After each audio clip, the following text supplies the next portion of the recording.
Hey guys, this is a video on how to scale bar muscle ups, strict pull-ups. Let me show you one repetition and then we talk about the purpose and the points of performance and the scaling options.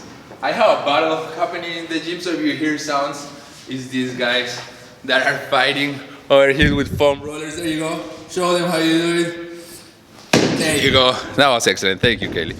So let me show you one rep and then we'll talk about the rest. So false grip over here. I'm gonna try to make it as strict as possible. Up and up. A little bit of momentum then there. Pretty much strict. Good. So if you think about a bar muscle up from the shoulder point of view, you understand the purpose of this movement. If you think first about a pull-up. So when I do a pull-up, I put my whole body weight, this range of motion. If I go chest to bar, I add a little bit of range of motion here. And then if I go bar muscle up, I add this last part of the rotation and then press out, right? So if you think about the muscle up as a full range of motion on the shoulder griddle, that's what you will want to preserve on any scaling that you do. And because we're working on strict today, we also want to preserve that strictness of the movement. So in order to scale your athletes to find that, I will start them with a baby muscle up on a low bar.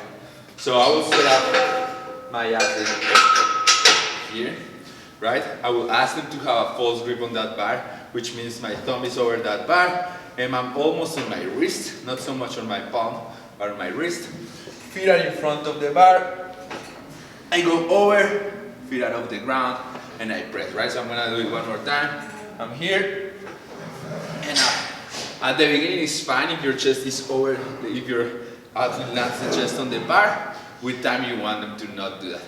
If your athlete is good here and can do this movement without generating a lot of momentum, it's alright if they generate speed. The transition is it's an explosive movement, so there's gonna be a little bit of speed there, but if they're not generating momentum with the legs or the hips, then raise that bar for them, right? And try to have them go around here. And they're gonna have to generate more momentum. They'll end up doing using the legs a little bit more there. That is fine. Have them minimize that action. If they're good here, the next scaling option will actually be the band. The band in this movement is a great scaling option, but it's usually harder than how the band will be for a pull-up, because it's gonna assist your athlete the least in the part that is the hardest, right on the transition. And so the band is actually a scale that is gonna be very, very close to having a strict bar muscle up. So points of performance are the same, right? So have them have a false grip there and make them use that band to create that speed at the end. Good.